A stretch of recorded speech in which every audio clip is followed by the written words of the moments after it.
Welcome to Ghostly. I'm your host, Pat. And I'm Rebecca. So we are breaking the mold of Ghostly today. We usually put out episodes every other week. Well, this time we're putting one out on a weekly basis, and we're going to be doing that all throughout October when we're talking about haunted castles. Yeah, it's spooky season, guys. Let's get into it. It is. So this is a bonus episode. We're going to be playing some interviews that we did while we were at the Roth House. Yeah, it's the part 2 that we promised. Absolutely. Now, there have been people, by people I mean one person, that said that I never go out to these spooky places, that I'm afraid to go out to these spooky places. Oh, they called you out? They did. They called me out. But they can't say it anymore because I went to the Roth House. Yeah, we went this past weekend for the whole day. We were outside. It was beautiful. And we had a lot of people come and take tours of the Roth House and investigate. Yeah, a lot of locals were there. I was actually really surprised. Yeah, absolutely. A lot of people were familiar with the story. Others were not. There were a lot of vendors there. Yeah. Selling spooky stuff. What kind of spooky stuff? Okay, so there were Ouija boards. I know, I wanted to get one so bad. They were really cute. They were like little and like made out of like stone and gems and stuff. It was really cool. There was a candle. There was a woman with candles. She would custom make candles for you.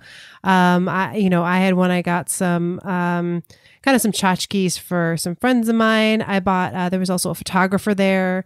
I get suckered in by the shopping, but I did. I bought some photos. Wait, the photographer's name was Thor. Well, no, that was not the photographer that I purchased from. But there was a photographer named Thor. There was a photographer named Thor there photographing the event. I mean, come on. Yeah. That's like a perfect event. It was photographer pretty named cool. Thor. Wait, but I'm saving the best for last. There was also a vendor that made doll clothes. Oh my God. And had dolls. So for Bob's dolls? So Bob, if your dolls are in need of some new outfits, we've got someone for you. Like a little refresher outfit. Exactly. I'm sure it wouldn't bother them at all. Yeah. To have their clothes changed. No, not at all. I mean, I'm sure. I mean, the spooky dolls need nice clothes too, right? Exactly. Just like everybody needs nice new clothes. So yeah, we did. We talked to a lot of people. I would like to say before I forget that Rebecca does in her interview that I did with her. She did say that the mother's name was Lillian. Ooh, yes. There is no Lillian. No, there's Rebecca. no Lillian. I messed that up. You remember what the name is? No. Deborah. That's it. Deborah was the mother's name. Okay. So when Rebecca says Lillian, she means Deborah. Yes. And I say Watsika wrong a few times in this thing. So just so you know, just so we were on the fly. There was no retakes. Yeah. But yeah, we went out there. We set up a table. We set up our equipment. We had a PA system going. We did interviews with a lot of people. We were right next to the Ghostbusters of Springfield. Shout out to them. Ian, I hope you're feeling better. Ian did not show up to the event. He is one of the Ghostbusters of Springfield because his family got COVID. Yeah, they were not feeling well, so wasn't able to make it. So he sent Steve, Ghostbuster Steve, with him, and I had a chance to talk to Steve the whole entire day. It was great. The car that they had, the Ecto 1X, was amazing, right? Yeah, all the kids loved it. So yeah. And it would play the Ghostbuster theme. I must have heard that like 200 times during this event. But you know what? I didn't get tired of it. I was just going to say, unfortunately, I think we're from the generation where that song, it's just comfort food. I can just hear it all day. It's not a problem. I sang along in the morning, sang along in the afternoon, sang along in the evening. It's not a problem. Yeah. So in this episode, you're going to hear interviews with some people that went into the house. You're also going to hear an interview with Jack Chavez. Yeah. One of our favorites. And he might be coming up in a future episode. Yeah, we're super excited about that. Oh, yeah. And that I can't release the details of yet. Not yet. And also, we got to sit down with Neil from Graveside Paranormal and talk about this special event that he put out, and he challenged me to some things. And you're also going to hear a spooky story that I had from Bachelor's Grove. Oh, yeah, that's true. But what Pat isn't mentioning yet is that of all of the stories that you're going to hear in this episode, and there are a number of them, and they're great, of things that people heard, saw, experienced. But the one who experienced one of the biggest was Pat himself. And I mean, Neil came running to tell me about he was the very fact excited that you about experienced something. So stay tuned, listen to this episode, and find out if Pat has become a believer. Well, I will say, when Neil invited us out, he told me, Pat, I am going to make you a believer. Yeah. So you need to listen to the episode to find out if I'm now a believer. Yeah. If I'm now #team believer. #team believer. And that would really make this podcast weird if I was, right? It would. So I don't know what's going to happen. Everybody got to keep Maybe listening. it's just two believers talk about ghosts. It could be. All right. So this is our interviews with people. It is a longer episode. Pardon the audio quality because this is taken outdoors. Yeah. So it's exciting. I think it sounds pretty good for the most part. There's a couple echoes and things, and but I think it sounds pretty good. So we will put out another episode next week. See you then.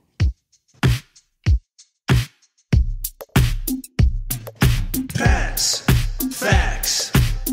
From a skeptic point of view. Pat's Facts. He presents it all to you. Pat's Facts. Hey everyone! So I'm going to give you guys some pet facts, which is just our way of doing history. We call them pet facts because I do the history. Yeah, I mean they're not like your facts. You're just sharing. No, they are not. They are not my facts. They are facts. They are facts. Yeah. That's true. So the Roth House was built in the 1860s. It's been around a long time. It has been around a long time, and it's really a nice looking place. I can't believe how much work has been done on this place. So doctors could find nothing physically wrong with Mary Roff. Mary Roff either died at her home or in the asylum. Nobody knows really for sure. The Chicago Tribune says that she died at home, and the asylum said that she died at the asylum. Yeah, it is interesting that we don't have that information. Yeah, but it was back in the day, right? Yeah, that's true. So, it'd be before 1860, so I guess that was a while ago. Right. Mary Laurency Venom seemed to have the same condition as Mary Roff. She had this epileptic attacks that she was having. And so, the Venom family tried to find a doctor for her. But of course, this is in the 80s, I think, at that time. So, of course, they weren't able to find anybody to be able to cure her ailment. That is true. So the Roth House is one of two homes in which the Watiska Wonder occurred.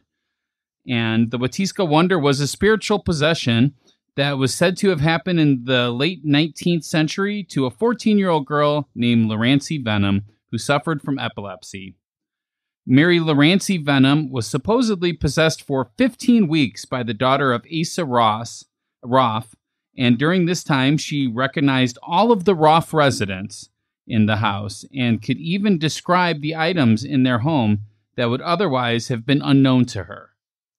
Yeah, so we did hear a little bit. You mentioned that there were two houses involved with this. Yes, and the other one's 6 blocks away. Right, and actually we had a local tell us that it was torn down, so it's not there anymore, unfortunately. Yeah, so the Roth House is all we got left. That's all we got left. So the film The Possessed in 2009 tells this story. Today, the home is open for ghost tours by appointments. It's also an Airbnb. Yeah, you can actually come stay here. Yeah, you could rent it out for the night. And if you look on Airbnb, the rates are very good, actually. Totally affordable. Totally affordable for a weekend getaway. Mary Roth was prescribed leeching by the doctors, but it didn't help. So instead, she kept the leeches as pets. I wonder if George Washington did that. Probably not. Remember when we did the George Washington episode? I don't think he kept also them as had pets. leechings. On July 16th, 1864, around 9 in the morning, Mary went into her backyard and cut her arm deeply with a knife. Due to blood loss, she fainted. She wouldn't wake up until 2 in the afternoon. So that happened 9 in the morning, so to 2 in the afternoon. And when she did, she was so wild that it took 5 men to hold her down. Now, was after that she started to have some special abilities, right? It was, yes. This was especially surprising since she was a young woman who barely weighed 100 pounds and was weak from blood loss. Right, so why would it take 5 men to... Well, when you're possessed, I guess right? that's what happens. So after one of Mary Roff's fits, she couldn't see, feel, or hear normally. She could see with a blindfold on, though. And Mary Roff could read the encyclopedia while blindfolded. A newspaper editor from the Danville Times, which Danville's pretty close to here, came to write a story about Mary Roff and decided to test her. He had with him a sealed letter, kind of like Johnny Carson used to do, and asked her to tell him who sent it to him.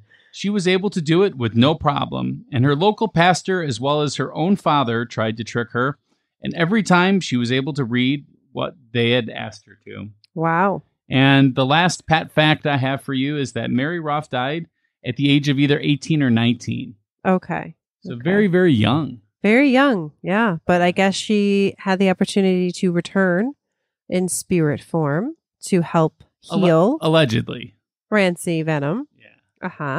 And it's pretty amazing to think. Rancy also, I believe, had some of those special abilities for a time as well.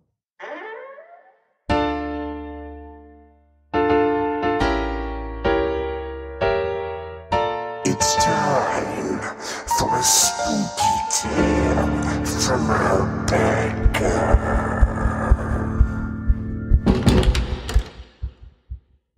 So, Rebecca, you just went into the Roth House, right? I did. We're so excited to be here today. And I just took the tour. It was very fun, very well organized.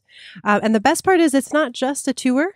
You also get to do your own paranormal investigation as you go through the house. Wow, that's awesome. And Jack was one of your tour guides, right? He was, yes. Did he know everything? Of course. Of course. That's Jack. He knows everything about everything. So, if you have heard the story, or if you haven't heard the story of the Roth House, when you're upstairs, you get a chance to tour all the bedrooms. So the Roth family built this house after Mary Roth passed away.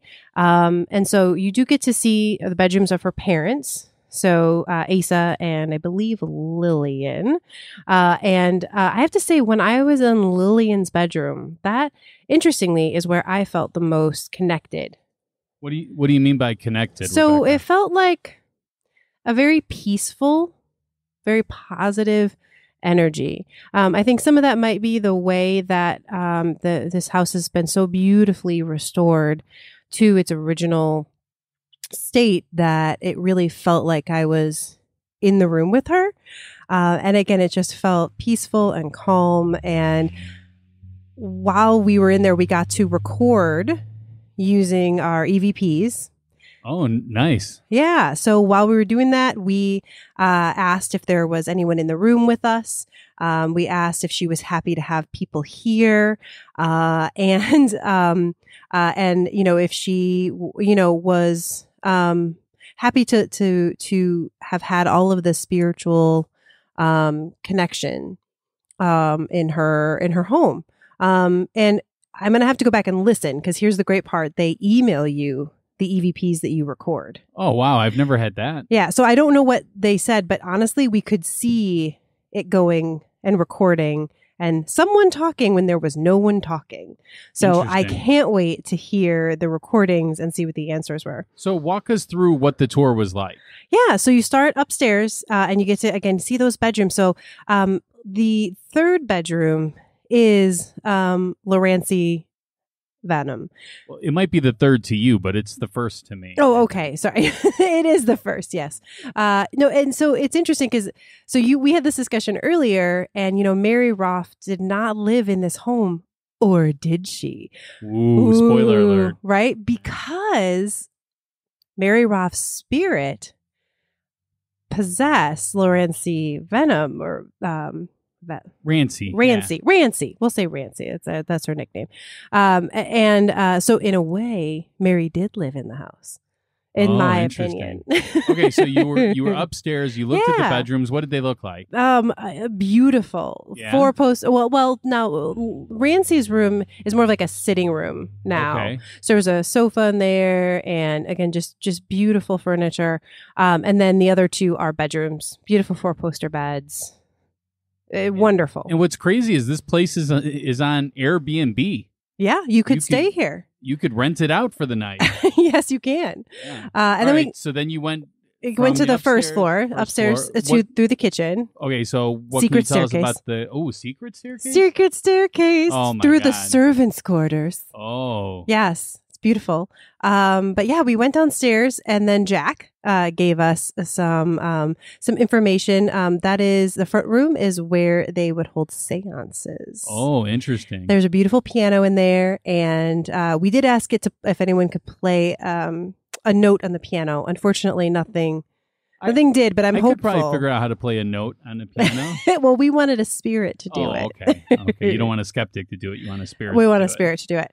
But we did. We got a chance to ask questions there, so I'm excited to see if we get any answers. And then there is the maybe the living room area where there's a beautiful fireplace. I took a picture of it for you because I know you're gonna like it. I love fireplaces. And then we get to go in the basement, which is a spooky basement where I had to bend over because I couldn't stand straight.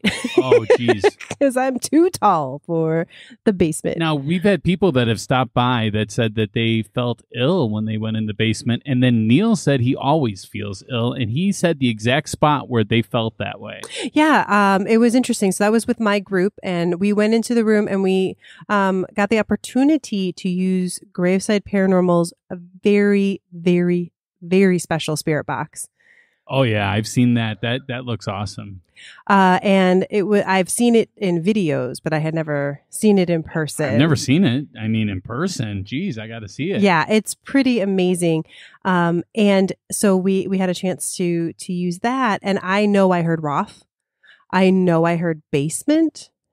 Wow. Yeah. I took a 5-minute video. Can't wait to listen back and see what else I hear in there. But yes, so there was a woman on our tour, and she left almost immediately because she did not feel right. So that was interesting. And what's interesting is she is more of a skeptic than a believer. And yet something happened to her. I don't know.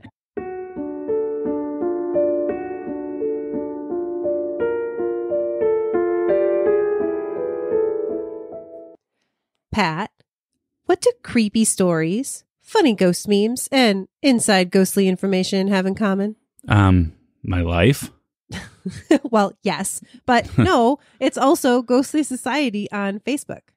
Oh, yeah. I mean, that too, of course.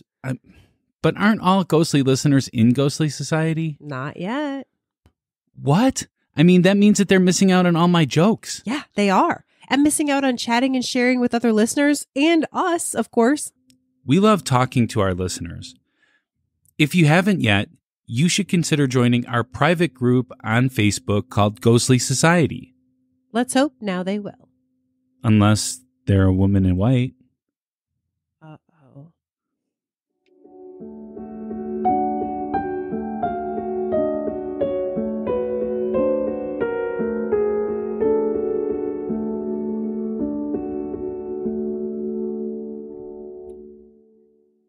All right. We have Jack Chavez with us, who is the man that knows everything paranormal. Like anything you could think of, he knows it already. Don't say that. That's not true. Oh, no, they just heard me talking about the amazing, amazing tour that I had in the house, and you were a big part of that. And so we're really excited to hear you talk about the house, why people should take the tour, and anything else you want to tell us, because as Pat says, you know everything. Well, I'm excited to be here. So thanks, guys, for letting me come on. Oh, no problem. We're always excited to have you. Yeah. So when did you first learn about the Roth House? When did you first hear about it? Because you said it was a while ago that you were first here. Yeah, I heard about the Roth House in, I would say, mid-2019. And that's around the time that I actually conducted an investigation, a ghost investigation here. Oh, wow. How did that go? So the investigation went really well. There was about 10 of us, I want to say, maybe a little bit more. And we were just kind of split into different groups. And downstairs, kind of like they're doing now. Exactly. Right? Okay. Yeah, like how they're doing now. Yeah. Now, when you went into the investigation, did you know the story of the Roth House before you went in? Yes, I did. There was a because Jack knows everything. I shouldn't have asked that question, but just curious. There's a book on the Roth House by Troy Taylor, and I did. Oh, read yes, there is. Yes, yeah, I did read the book beforehand. Okay, yeah, he's a great author. Right. Yeah. So you told me that you did have a spooky experience when you did do the investigation. Yes, I did. All right, can you tell us about it? Yeah, I'm excited to tell you, Pat. I'm excited to hear it. I love your skepticism. No, you know what? I'm not being sarcastic. I do like your skepticism because it's refreshing in the paranormal. It really is. Sure. I do believe that people experience something that is unexplainable, but I do kind of take a skeptical approach as well. Yeah, you kind of have to as an investigator. You do. You have to. You know. But I appreciate both sides. You know what I'm saying? Sure. That's why I listen to Ghostly. Well, thank you. Thank you. And you call into Bob After Dark like every week too. Every week. At like right when he's about to go off air, you always call in. That's just the to joke. mess with him. Yeah. That's why you guys got to do a live show all the time. Oh, man. You know? Come on. So, did you have anything that you were hoping would happen? When Wait, you he's got came a to spooky investigate, story to tell us. Oh, that's right. Well, I was trying to take us back to the beginning. No, let's go to the spookiness. Okay, we'll go right to the spooky. Well, no, I never expect anything from a ghost investigation. I always compare ghost investigating to wildlife photography because, like wildlife photographers, you have to sit in one place for hours. You don't get to move around a lot. I'm really good at that. There you go. I can sit in one place all day. Yeah, the couch. Yeah, the couch. Yeah, with the remote. Yeah. You know, I have to have the remote with me. That's my investigation equipment. And chips. Oh, you have to have chips, there you go. man. And coffee. And coffee. Okay. Well, chips and coffee goes good with paranormal investigations as well. Absolutely. That's true. So yeah, I do compare it to wildlife photography because both of them. Hours could go by, days could go by where you get nothing amazing. But yet, when something does happen, it's amazing. It's so that's what happened at the Roth House. When we started the investigation, I started upstairs and they were conducting a seance downstairs. Now, if there's any aspect of the paranormal I'm more skeptical of, it's seances. Yes. We were just at one recently. Yeah, you did we did a whole series on it. Yeah, you did also a show on Houdini. Yes, we did. And I'm a big fan of Houdini. I really appreciate what he was doing. Oh, he's the biggest skeptic that there's ever been, I think. Yeah. Or one of. Yeah. I have a theory of skeptics, Pat. Uh-oh. I think skeptics want to believe. I do. That's why they're skeptical, because they want to wade through the everything that's false and to get to the core of the truth. That is true. I want all of that. Absolutely. But I want something to scream out and be like, nope, this is real. Yeah, well, as listeners of Ghostly know, Pat has actually had the most paranormal things happen to him out of pretty much anyone I know other than you, Jack. So that's usually, and yet he's still skeptic. Jack has me beat on that, I think. All right, so you're upstairs. They're doing the seance downstairs. So somebody comes in and they say, hey, they're getting results in the seance downstairs. And I said, okay, I'm a little bit skeptical, but okay, yeah, let me go check it out. So as I'm descending down the staircase, I see there's about 6 people or so around the table, the round table. They have their feet flat on the ground. They have their fingertips on the table, as one does during a seance. And I not only see them, I see the table actually shaking. Now, I'm a little bit skeptical, right? So I'm like, what's Sure. going on here? I mean, Houdini was at some seances like that. So, Right. Yeah. And just like Houdini, I wanted to try to disprove it. Now, keep in mind, I knew everybody at the investigation. They were colleagues of mine, and I worked with them before, so I didn't suspect foul play so much, but maybe something they was going on that had a more earthbound explanation. Sure. So I go to the table, and it's shaking. So what I do is I go around the table. I walk around it because I want to look at everybody's hands. I put my face right by their hands to see You if wouldn't there do was- that nowadays, though. No, well, With COVID and everything, that's Oh, I probably see, not I a good see. idea, right? yeah, well, you have to be brave. So, I put my face right by their hands to see if they were accidentally shaking the table. Yeah. I didn't see that. I went under the table to see where their feet and their You went legs were. under the table that they were doing. Yeah, the well, I seance ducked at. down. Now, and I- did The they stop visuals the of this seance story for this, are or- priceless. Okay. Yeah, right? It is totally. No, nobody, because everybody's eyes were closed, I Oh, should okay, say. gotcha, So they okay. couldn't even see what I was doing. Okay, I was going to say, I would be a little freaked out if you came over by my hands and then went under the Yeah. table and stuff.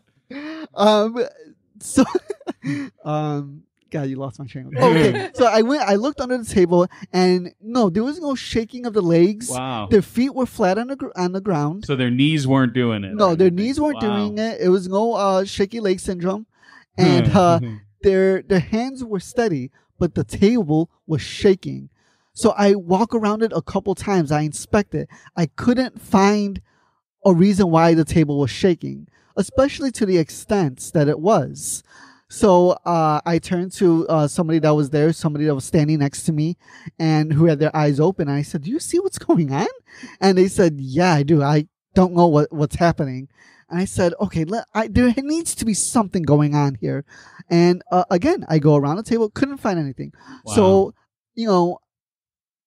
during a seance, if you're not part of the seance, you're not supposed to touch the table, right? You're not supposed to interact. You're also with not it. supposed to be smelling people's hands and Well, going under the table sometimes either, I get Jack. curious, Pat. I get curious. Okay. So besides smelling their hands, I'm really inspecting it and nothing's happening. But you're not supposed to interact with the No, seance. you're not. No. And it's like wet paint, Pat. And Rebecca, I wanted to touch it, So I extended my arm. I put my fingertips on the table. As soon as I do, the table jerks back. Wow. And it hits the medium that was conducting the seance. And everybody's eyes opened, and they said, "Jack, did you do that?" And I go, "No. It wasn't me. That wasn't me." Well, now they know. And everybody's whose eyes were open, they confirmed that it was me. They said, "No, Jack just put his fingertips on the table. He didn't push it or Wow. anything." And it was really kind of frustrating to me, to be honest with you, because when they got up from the table, they said, "Oh wow, that was a really interesting experience." I'm over here, interesting experience. I go, this was a profound experience. I was just going to say a little bit more extreme than that, right? To see a table Right. shaking. Okay, so how many seances would you say roughly, just a guess, how many seances would you say that you were involved with or around or Saw. Not as many as Houdini, but I would say, I don't know, 6, Dozen? 7. 6, 7. seven, Yeah, okay. okay. Half a dozen, I'd say. Any others has this happened? No, never. Wow. Not once. Wow. Every other seance I was part of, nothing out of the ordinary happened. So do you think it's the Roth House? I don't know. I'm Yeah. not gonna jump to any conclusions. Yeah. Mm. Yeah, because okay, as the believer, it could be the Roth House or it could be the people that were there that night doing the seance. Maybe they have an energy, something that they brought with them. Yeah. Possible. Yeah, you're right, Rebecca. That's a really good theory, because that's kind of what I was leaning towards, to be honest with you. Yeah, bringing some energy in. And it's not that I don't believe in ghosts. Mhm. I do, but I feel like everybody's concentration Mhm. was projecting some sort of psychic blast. Yeah, But seemed Pat, like they I were want to connected. get your take on this. I want you to. Oh no, try you to don't find- want my take. Oh, on I this. do, Pat. Oh, I do. So He did all the investigating for you. Yeah, I mean these kind of seances. There's always something like that. There's always some kind of moving of the table and stuff. Microclimate earthquake. Yeah, it's definitely a microclimate. No, I'm thinking. Oh, I should say, Pat. I'm sorry to interrupt you. Yeah. Real quick. When everybody got up, I wanted to be part of the seance. So I said, "Hey guys, could we do it again? But Let's let do me it one be more part of it." time. And that's what we did. So we sat down, but before we start, I said, "Hey guys, before we start, can we actually shake the table ourselves? I wanted to see how sturdy the table was." Oh. So we did it. We shook the table, and Jack yet, is shaking our table. I'm right sorry. now. It's okay. it did shake a little bit, but it was a sturdy table. It did not shake as much as what I saw. And Yeah, of course, I think it's the medium, man. we did carry on with the seance, and Yeah. of course, nothing happened. Probably Yeah. because I was part of it. Mm. Nothing. They were happened. mad at you. Yeah. So The spirits. I think it's the medium. I think the medium has that set up somehow. Do you know the medium well? I do though. Yeah. I know her personally, Ah. and I've been in other seances with her, and nothing happened. Hmm. But if it was the medium, let's just say it was. But how would she have? Because I saw her even get up from the table. I saw her walk away from it. Is the table in there right now? No, that you were at? No. So that's the thing. That's where I Yeah. get skeptical. It's like, where did this table come from? Did she bring her own table? No, it was part of the house. Oh, okay. So we got to ask John what happened to that table. That's a good question. We Yeah, should ask exactly. him. Yeah, So yeah, I don't really know what to say. I don't. Yeah. I mean, I don't have anything. I wish you were there. I wish I was there I was too. going to say, his answer is going to be, I wasn't there. I know. We were just at a seance Yeah. with Mihaela. You know Mihaela, right? Yes. And yeah, I don't know. She was Yeah. picking on me a lot, but yeah, I'm like, as she does. yeah, I'm like, I don't know if that's I think she's feeling connected. like, I want to prove this to this guy, and I don't know if she did really. So, Right. Jack, what else do you have going on besides being here at the Roth House all day? Oh, I do have a lot going on. Let's see. I did do a documentary with the Seth Breedlove, who is a I he does heard, yeah. documentaries on he runs a company called Small Town Monsters. Okay, Oh, cool. And he does paranormal documentaries. Oh, So interesting. he interviewed me on the so-called Lake Michigan Phantom or the Chicago Phantom. Whoa, I don't know Whoa. about this. Oh yeah. The Chicago Mothman. Oh, Chicago Mothman, yeah. Yeah. So Bob's the Chicago Mothman. right, yeah, yeah. It's a Spoiler alert, documentary yeah. on Bob. Yeah, I'm Bob. Right. The life and times of Bob. And you're also writing a book, right? I am, yeah. How close are you to being done with this book? I'm about halfway. Halfway? Okay. Yeah. Well, he's busy. He is busy. He's the busiest man I know. Bob from Bob After Dark always gives me he always what do you say?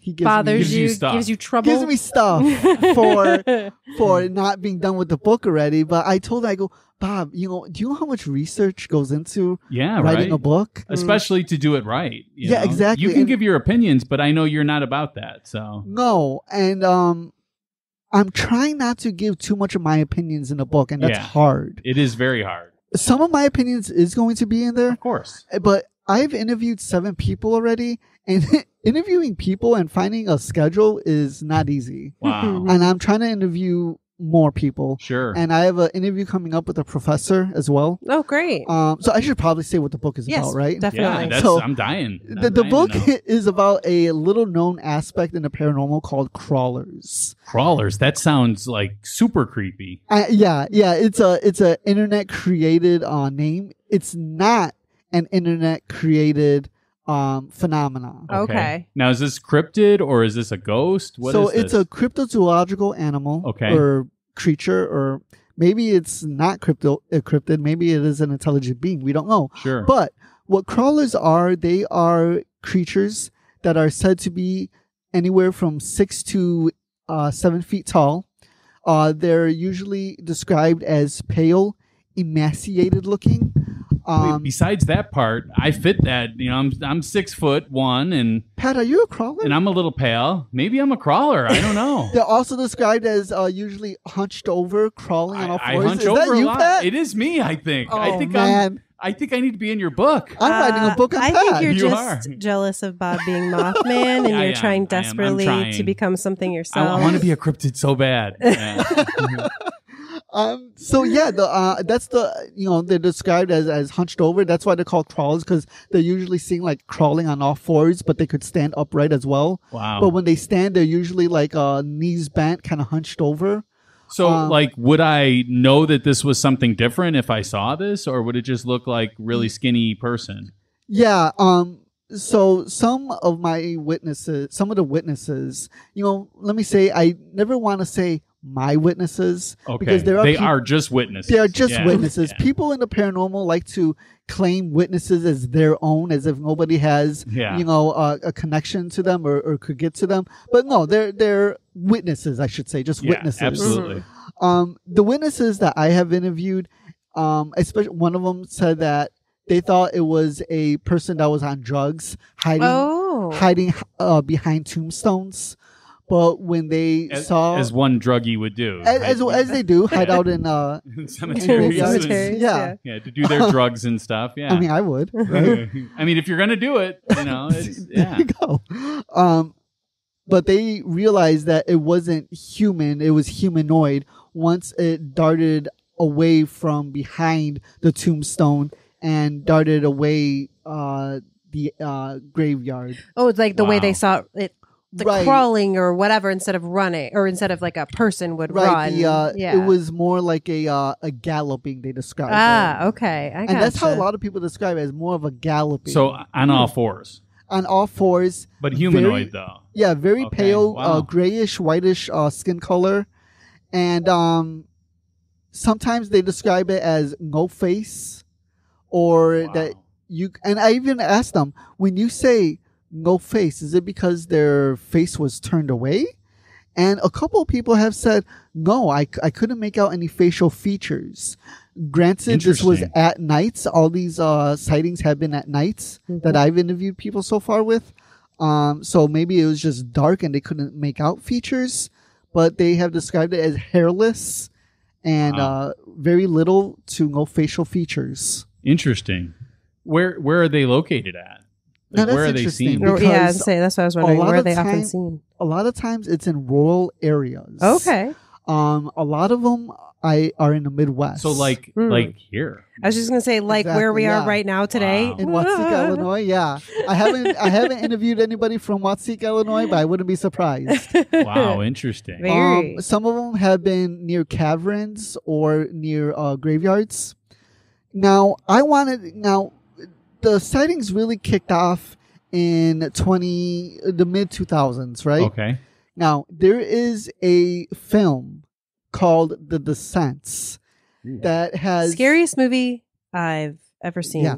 it's a pretty good movie. Or one I've of the never seen scariest. this movie. So what it's about these 6 female friends that decide to go spelunking. That, which, by the way, I Yeah. mean, the second half of the movie is terrifying with those creatures, but the first half with them actually spelunking, like the claustrophobia of that Exactly. movie is terrifying.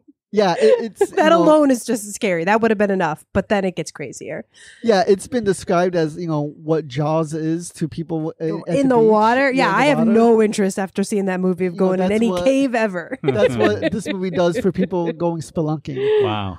So in the course of the movie, they realize that they're being followed, and it turns out I'm not giving away too much. Don't worry. Yeah. But Oh, yeah. they are being followed by creatures that may or may not have evolved, humans that may or may not have evolved in the caverns. So you're saying that these are similar. So the creatures in the movie bear a striking resemblance to what a lot of people have witnessed in terms of crawlers. Interesting. So I wanted to see if there were, sightings prior to the movie. And sure enough, there are. There are sightings prior to the movie.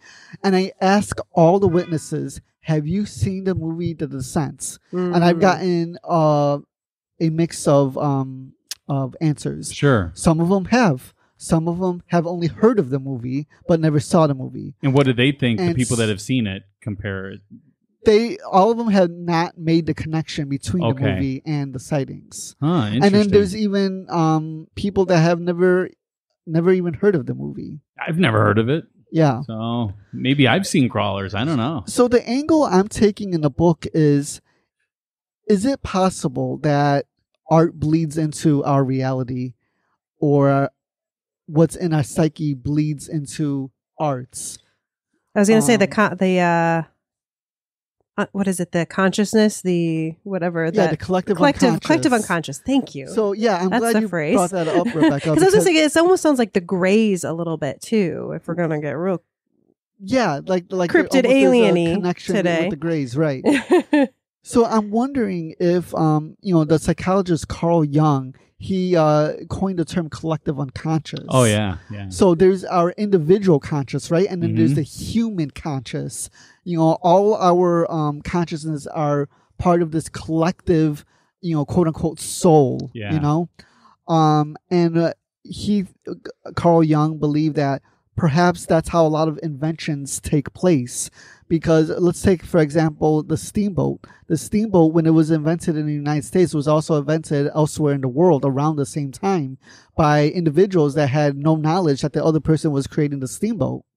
That is true, yeah. So is it possible that that's what happens with arts? And like vampires and stuff like that, they've been all over the world at the same time, but Sure. before people were able to communicate like we do now. Dragons as well. Dragons, yeah. The idea of reptilians or reptilian people, you could find that all over mythology across the world. Fairies. Is it possible? The Fae, yeah. Bob's really scared of the Fae, by the way. So is he? I know that. Oh Is yeah, he? he keeps a lead pipe by his bed or an iron pipe by his bed, just in case he comes in contact with them. Well, that's not going to make them happy. You know that. No, that's why he does it. I think you need to have an intervention. Yeah. Yeah, I think he does. Next time you call in. Yeah, with the dolls too. Yeah. Right.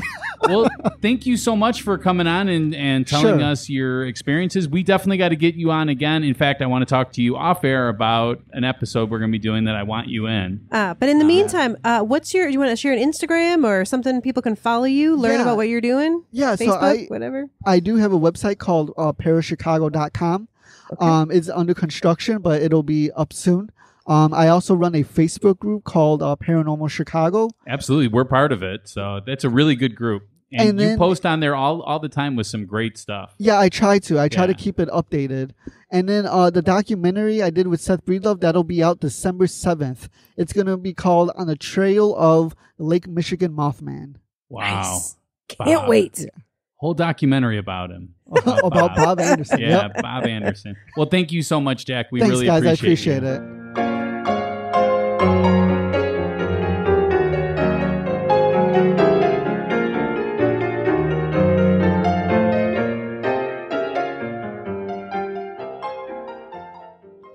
Hey, listeners, did you know there's a way to share with the world whether you're #team believer or #team skeptic?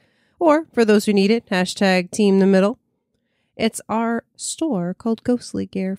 Yep, and we even have custom ghostly designs like microclimate or even the Easter Island Massacre or of the Ghostly logo. Just visit our Ghostly Gear store right on ghostlypodcast.com to order your t-shirt, hoodie, mug, mask, whatever. Okay. I think we got it. They just need to visit ghostlypodcast.com and click on Ghostly Gear to order right on the website and send us any ideas that you have for new merch. Exactly. Order your merch today and send us a pic of you in your ghostly gear.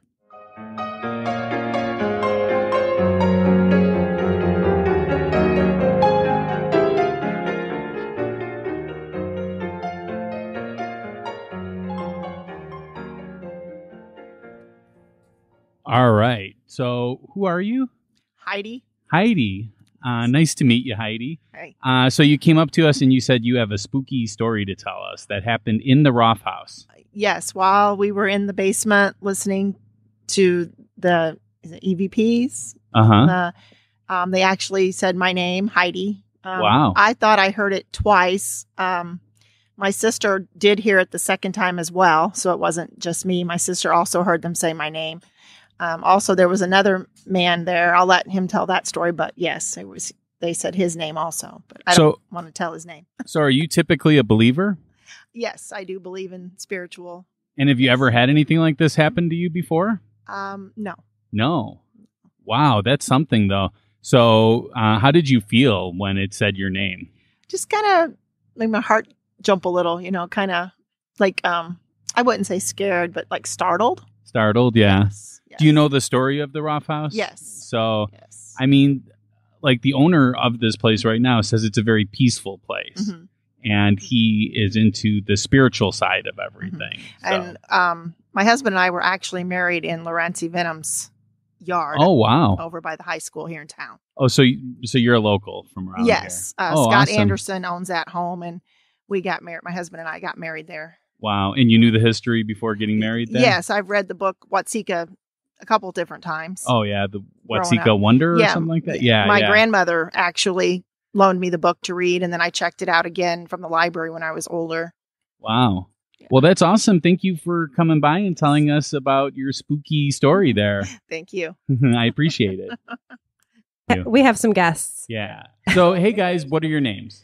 Hi, I'm Miranda. I'm Cody. Cody and Miranda. Yes. Okay, nice to meet you guys. So we're here at the Roth House, and you just went in the Roth House? Yes. So do you know the whole story behind the Roth House and everything? Yeah, they did it a couple times for us. Oh, yeah, they're really good about nice that. video up there for everyone to watch. Oh, wow. So you... Okay, so you grew up here, and then you moved away, and you came back. Okay, gotcha. All right. Yeah. Okay. So did you hear the story when you were in high school? Yeah, okay. And what about you, Miranda? You didn't? I'm from Chicago, and we just got invited out, and I thought it was a cool experience, so I decided to come out. Yeah, nice. It's such an interesting story, right? Yeah. Yeah, it's so peaceful sounding, I mean, when you get past the Mary Roth stuff and you go to the Rancy Venom, it's really peaceful sounding, and man, I'm really glad that the family felt like they had their child back for a little bit. So tell us about your spooky experience in there. Yeah, what happened? Yeah, so while we were in the family room, we were starting to talk to some of the spirits, and the thing was starting to light up. Okay. And is this the room with the fireplace, or with both rooms? Okay, both rooms. Okay, where they did this, where they did the seances, and the room with the fireplace. Okay. And so so it started to light up. Yeah. What kind of questions were you asking?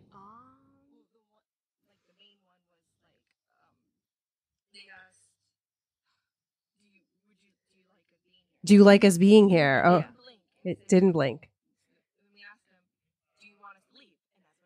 Oh, no. Do you want us to leave? And it lights up. That's not good. So how did you guys feel during this?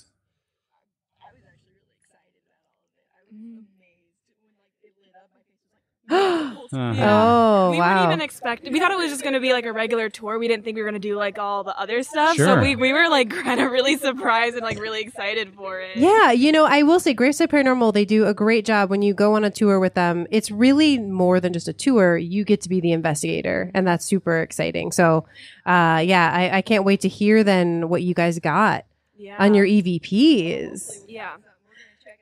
Yeah, for sure. Oh, that's exciting. When we went to the basement. Oh, yeah. We had quite a good conversation. Oh, good. Okay. Recorded. Yeah. Wow. Do you remember the name of the spirit box? You said it earlier. I'm sorry, I don't remember. Okay, I'm sorry. Anyways, but their spirit box is amazing. Mm-hmm. It's unlike a lot of others. It kind of weeds out the extra and just leaves the voices. When I was in there, it was singing a little bit. Alejandra or something like that, or something sounds like that. Yeah. Yeah, it kept repeating like one, like just oh. one. And then we asked like, is there one person here? And then they said many. Wow. So there's apparently many down there. Wow.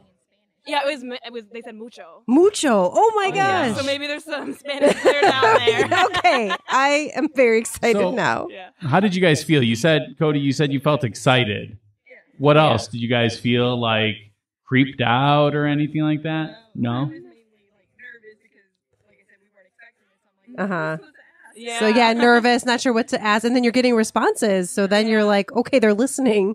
Right. Absolutely. And it's kind of the thought process of like, okay, is it more than just the spirits in the house? Or are there like other spirits coming in? Sure. From Drawn family members and other stuff like that. Wow, that's interesting. Yeah. I never even thought of that. The owner of the house has said that he feels like the house itself is its own presence, that over the years, because of so many people being here and so many things happening, that the house itself has kind of absorbed some of that. And yeah, what do you guys it's pretty think amazing. of that? Oh, there's a kitty. I know. He was down in the basement with us Oh for my a little gosh, I didn't see the while. kitty in the basement. Yeah.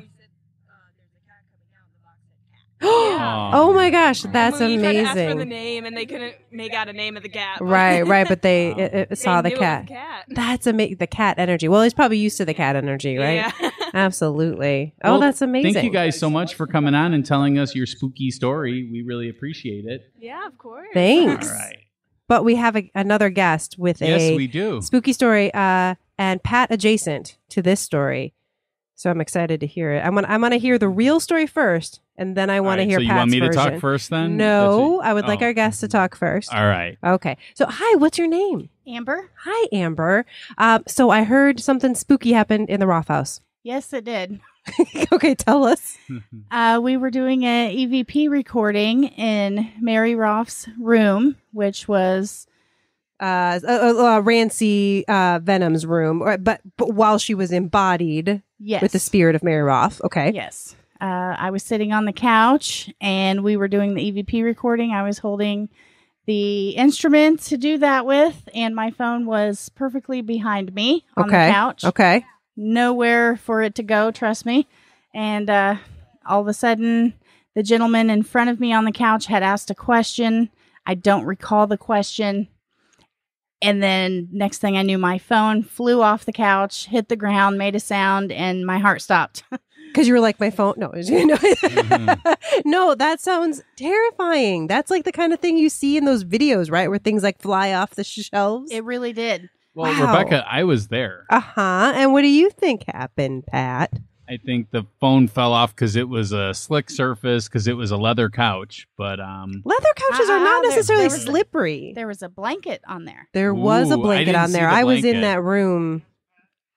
Yeah, we have another confirmation from There's someone my else on the witness over tour. there. We have another witness. Ghostbuster Steve said, yeah, it did. So And there is adjacent video we hear. Yes. Okay. My friend was next to me recording the window where the other witness was Steve. Ghostbuster Steve was sitting across from me, and she was videotaping, and then I think it scared her why she stopped because the sound startled her. So. Yeah. Well, maybe she'll have recorded the question asked We'll as definitely well, have the because sound, yeah. that would be interesting to know what caused such a response. also, they took a picture of the mirror, and there was a Slimer in the mirror. Just so you know, it looked just like Slimer. Did they? Okay. Okay. I was like, because we did have a Slimer looking image recently. Yeah.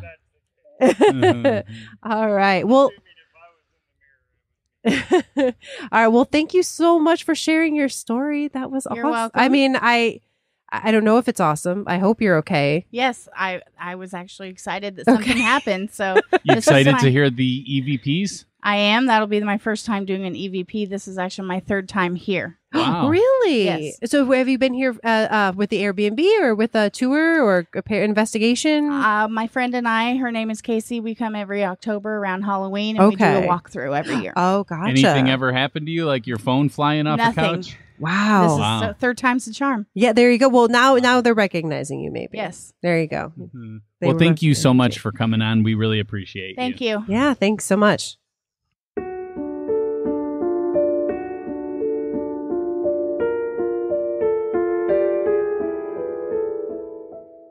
All right. So we have Neil with us from Graveside Paranormal. So you are the originator of this event, the Parapalooza event. Yes. Architect. Yeah, the architect. Yeah. The architect. Where have you done Parapaloozas at before? All right, so we did our first one was at the Irish Legend in Oh, Willow cool. Springs. That was a lot of fun. I had a lot of fun there. The second one we did at Chet's Melody Lounge. And that's where we met you. Right. Yeah. Right. We did the seance like you did with like Mahala. Yeah. Try to call upon the spirit. The idea behind what we were doing with Parapalooza 2 was I was trying to get like this is an experiment too at Parapalooza 3. And I'll get into it. It's just that for Parapalooza 2, what we did was I was trying to get EMF detection. If all of a sudden we start calling upon the spirit of Resurrection Mary. So if there's a lot of Marys. Oh my God! Yeah, and there's so many people in white. Right? Yeah, so many people. Yeah, ladies on in Saturday white. Nights getting married.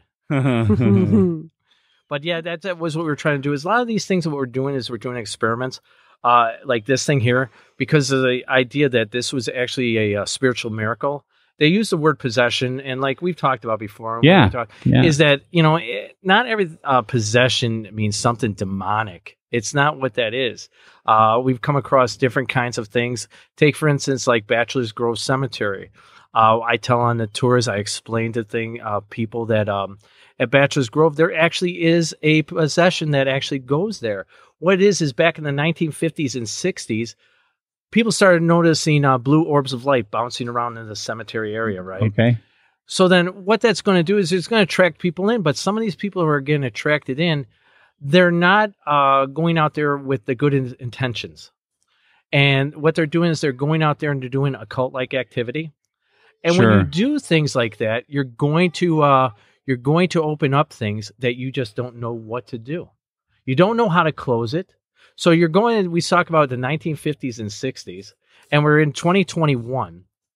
So many years have gone by. So just a few. Yeah, just a few, just a tad. So what happens is, how I explain it is like a possession starts with an infestation, okay?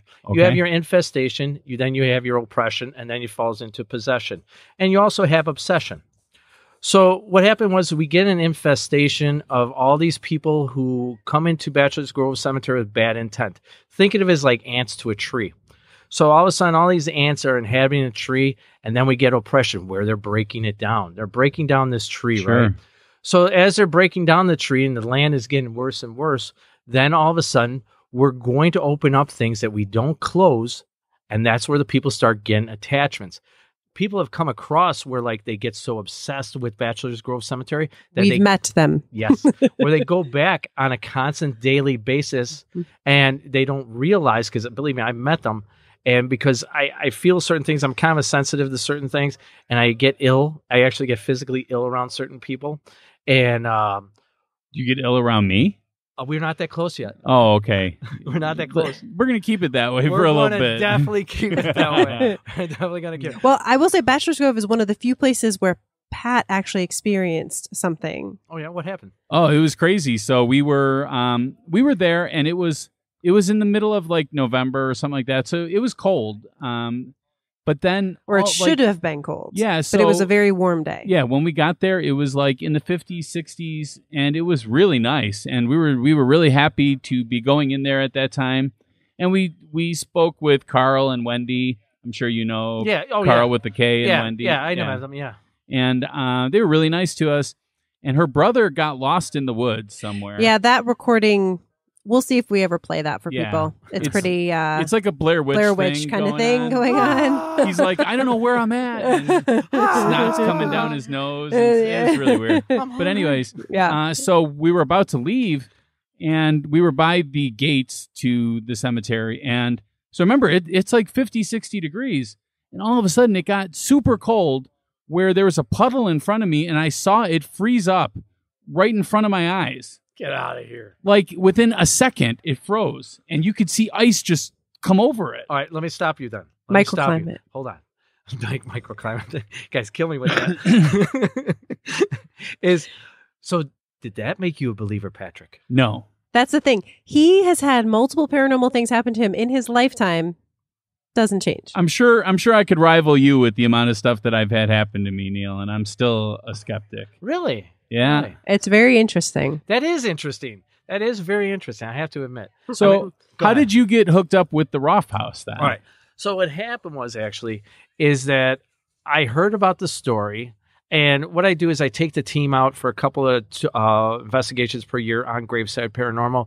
When they help out with things like this, I put the money that we get from a lot of these things towards investigations. We rent out places. Awesome. I pay for our room and board wherever we're going to stay.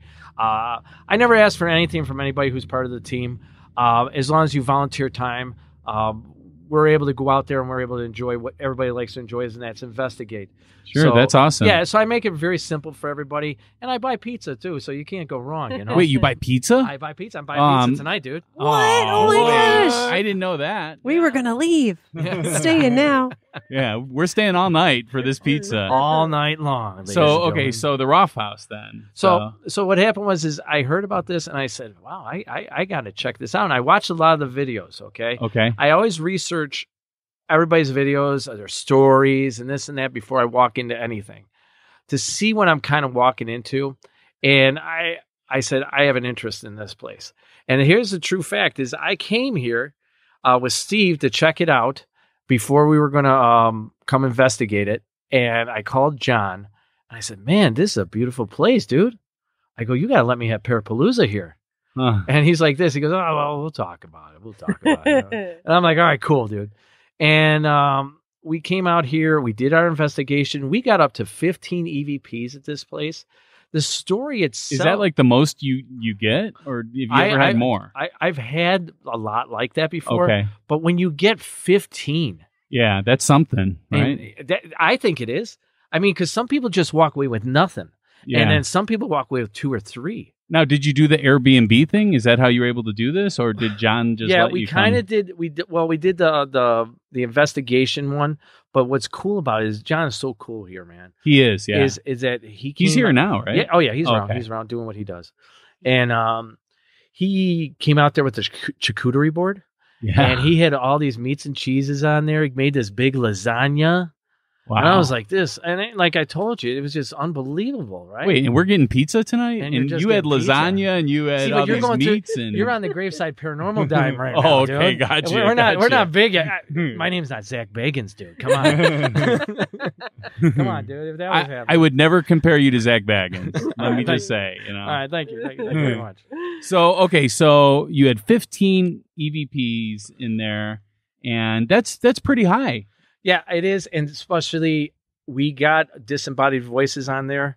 We, like I told you before, that we actually, the evidence that we put on that podcast is not all the evidence. Wow. And we're going to put that together as part of the documentary when we do it, and when we do it with this group that we're going to be doing here, we're going to combine them. I can't wait. So the people that are here for the overnight, you're going to be doing a documentary with them. Yes, we're going to do it. We're going to do it just like we do with our videos.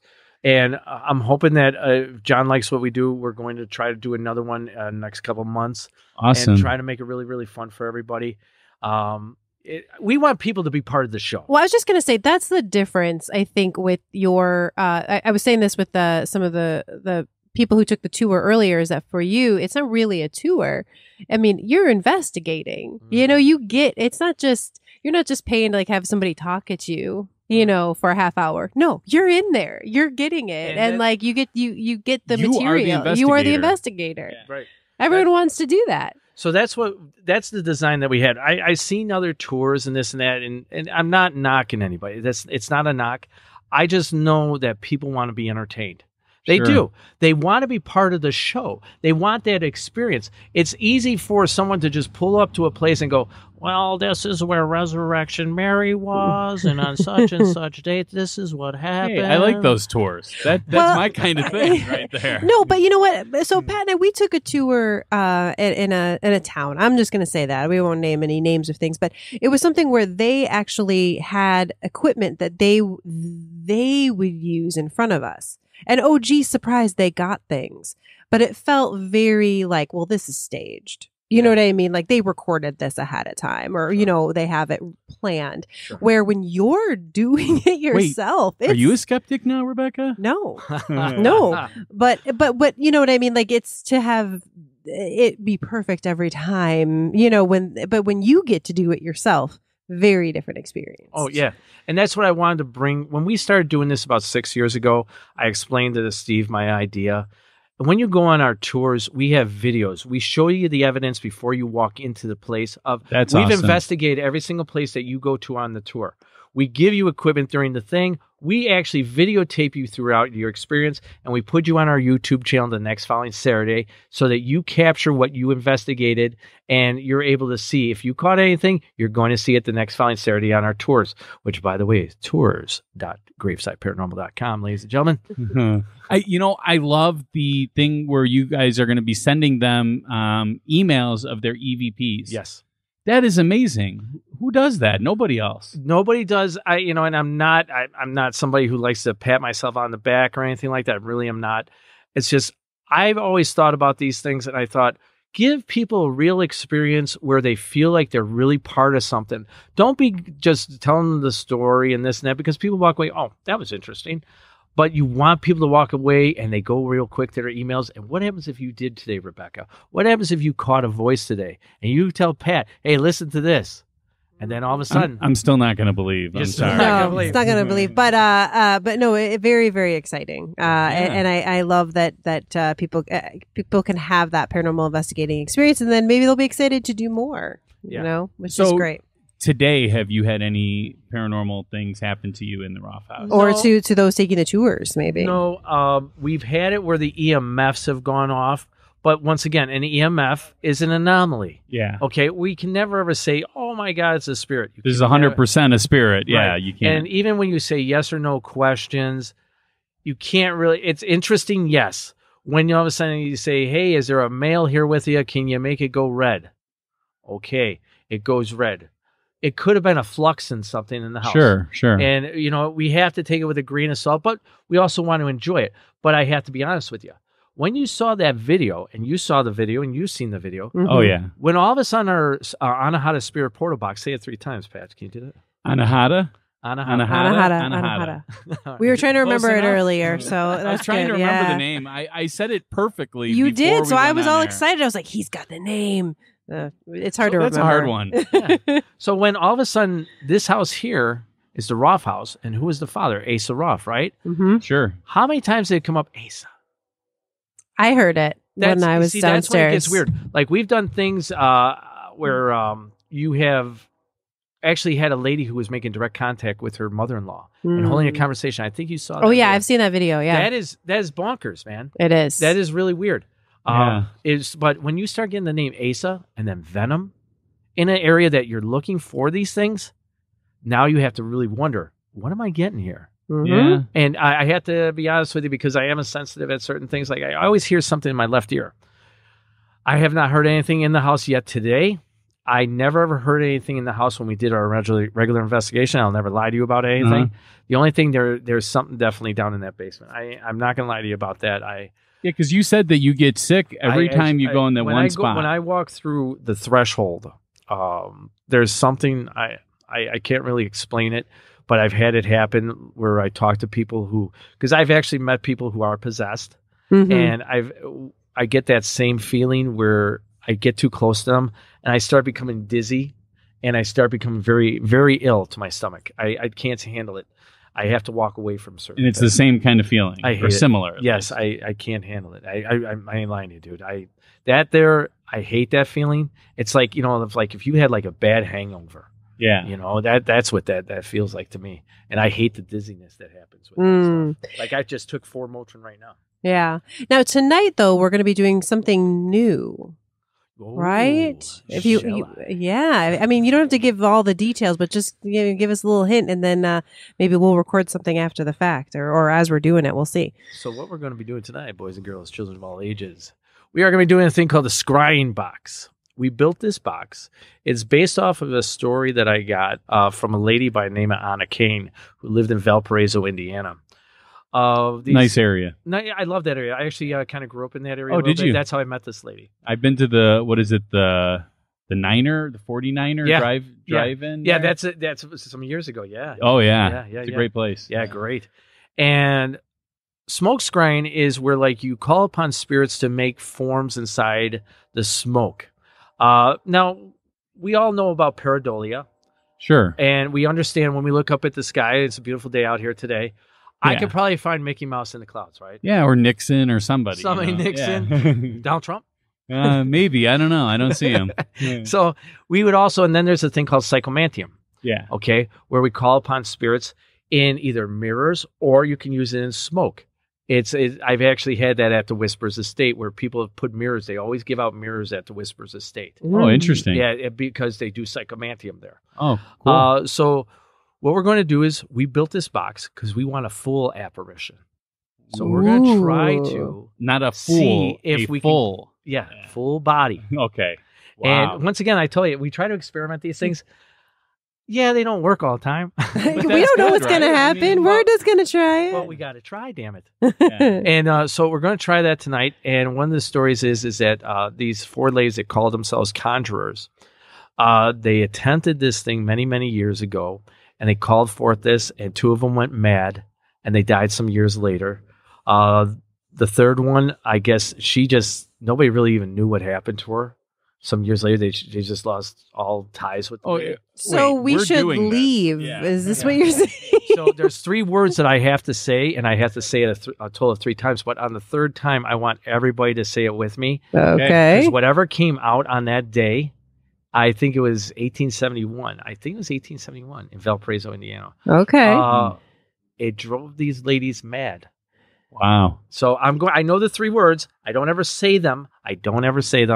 But tonight is the night. Okay. Some fright. Okay. Ooh, awesome. Well, we can't wait for that. Super excited. Well, thank you so much for having us out here, and thank you so much for coming on, Ghostly. We always appreciate you. I mean, you have so much information. I try. Yeah, our Country House episode is still one of my favorite episodes. And one of our most popular. Yeah. And people, I mean, if you're not from the area, may not even know what that is, but it's such an interesting story. I didn't know what Watsika was. Oh, you know what? I wanted to tell you this, Neil. I don't know which episode I read it on, but we actually got a listener mail from a young girl. She wanted to remain anonymous, but her father had the hitchhiker story happened to him at the country house. Oh, really? Or not the hitchhiker, but there was a woman in distress. He stopped, went to go try to get somebody to come back and help. Mm-hmm. She was gone. Wow. So I'm, that place, something about it. Definitely. And they got great burgers. They do. They especially do the also Buffalo have that. burgers. Oh, they got some great burgers there, man. And you know what? I really like being out here with you guys today, and we're doing the thing for your kidney foundation. Thank you so much for that. You know what? We got Kylie over there. She's putting together to split the pot. We're going to give that money to you guys at the end of today. So it's going to be at least like what, $3 million? You're thinking $3 million. Wow. Yeah. It's been a super fun event.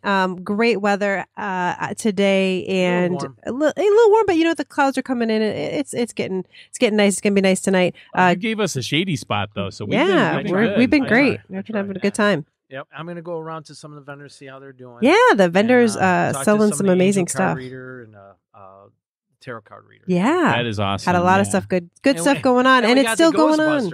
Yeah, right next to us, the Ghostbusters. We got Ian who came out. Ghostbusters. His dad Steve came out here. Yeah, I hope him and his family get better. Mm-hmm. Absolutely, we definitely want that to happen. Yeah. So once again, I appreciate you guys coming out. Thank you, Neil. Thanks for having us. All right, boo.